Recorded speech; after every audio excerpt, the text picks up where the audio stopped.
Herkese merhaba. Yeni bir ürün inceleme videosuyla tekrardan karşınızdayız. Bugün sizlerle Arçelik'in K6130 şarjlı dik süpürge ürünü tanıtacağız. Ürün şu gördüğünüz gibi şöyle bir kutu içerisinde geliyor ve şu görmüş olduğunuz aparatlarla beraber geliyor bizlere. Ürün 4 saatte şarj olma özelliğine sahip ve maksimum kesintisiz olarak 20 dakika çalışma özelliğine sahip bir ürünümüz. Ürün iki yönlü olarak kullanabilme özelliğine sahip. Hemen şöyle göstermek istiyorum. Ürün şuradan sökülüyor ve pratik el süpürgesi olarak da kullanabiliyorsunuz. Gayet kullanışlı ve başarılı bir ürün olmuş. Şurada açma kapama düğmesine bastığımız zaman ürün çalışmaya başlıyor ve aynı zamanda şöyle yerine taktığımız zaman da dik süpürge halini alıyor ve şurada da göreceğiniz gibi açma kapama düğmesiyle beraber ürün çalıştırabiliyorsunuz. Şöyle tekrardan yerine yerleştirelim. Ürün şu pratik yönünden biraz bahsetmek istiyorum. Bunun şöyle iki tane aparatla beraber geliyor. Kanepe ve koltuk kenarlarını temizleme aparatı dediğimiz ve daha geniş temizlik yapabilmesi için şöyle geniş bir ağız aparatıyla beraber de gelmiş oluyor sizlere. Özür dilerim. Ürün şu ön kısmı, yani toz şurada birikiyor, 0.5 litrelik toz haznesi var dedik. Şuradan şöyle bastığımız zaman düğmeye şu şekilde sökülüyor. Motor kısmı toz kısmından ayrılmış oluyor. Şu ön kısmında toz filtresi mevcut. Yani HEPA filtresi mevcut. Şöyle söküyoruz yerinden ve kolaylıkla tozunu boşaltabiliyoruz.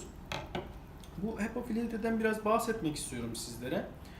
Şöyle yerinden sökülüyor ve bunu yıkayabilirsiniz de aynı zamanda.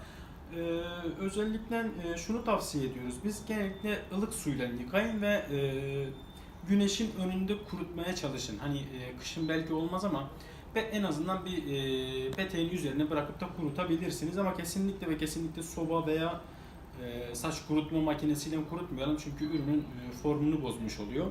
Şöyle tekrardan yerine yerleştirin ve ayrıyeten de ürün kutu içerisinde şöyle yedek bir tane HEPA filtre daha geliyor.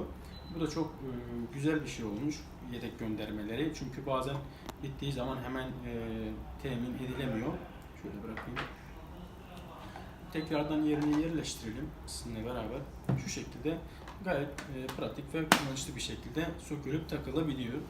Tekrardan yerine yerleştirelim. Ürün şu kısmında merak edenleriniz olacaktır. Şurada bir gördüğünüz gibi mandalı var. Bastığımız zaman ürün rahatlıkla yerinden çıkmış oluyor. Ve aynı zamanda katlanılabilir özelliğine sahip, şu şekilde daha küçük bir hal alıyor. Özür dilerim. Şöyle turbo fırçaya sahip, evinde evcil hayvan besleyenler için gayet güzel bir özellik olmuş. Turbo fırça kedi ve köpek kıllarını rahatlıkla temizleyebiliyor. Şöyle hemen sizlerle de çalıştırmak istiyorum. Şu şekilde görmüş olduğunuz gibi çok hızlı bir şekilde dönüyor ve yerdeki kılları rahatlıkla temizliyor. Ürün şöyle bir şarj standıyla beraber geliyor. Üzerine bıraktığınız zaman kablosu takılı olduğu zaman sürekli ürünü şarj ediyor ve ürün 4 saatte şarj olma özelliğine sahip. Bu 4 saatten sonra da 20 dakika boyunca kesintisiz olarak da ürünü kullanabilirsiniz. Şöyle yerine yerleştireyim. 8 volt pil gücüne sahip dedik. Hem yer hem de el süpürgesi şeklinde kullanımı var dedik. Kablosuz şarj kullanım imkanı var dedik. Silikon sistemi sayesinde uzun süreli emiş gücü, evcil hayvan tüyleri için özel turbo fırça özelliği, 0.5 litre toz kapasitesine sahip bir toz haznemiz var dedik. Bu ürün hakkında söyleyeceklerimiz bu kadar. Yeni videolarla tekrardan sizlerle görüşmek üzere. Videonun alt kısmından ürünün fiyatı ve ödeme seçenekleri hakkında bilgi alabilirsiniz. Şu alt kısımdaki linke tıklayaraktan detaylı bilgi edinebilirsiniz. Bu video beyazeşyabayim.com katkılarıyla hazırlanmıştır. Teşekkürler.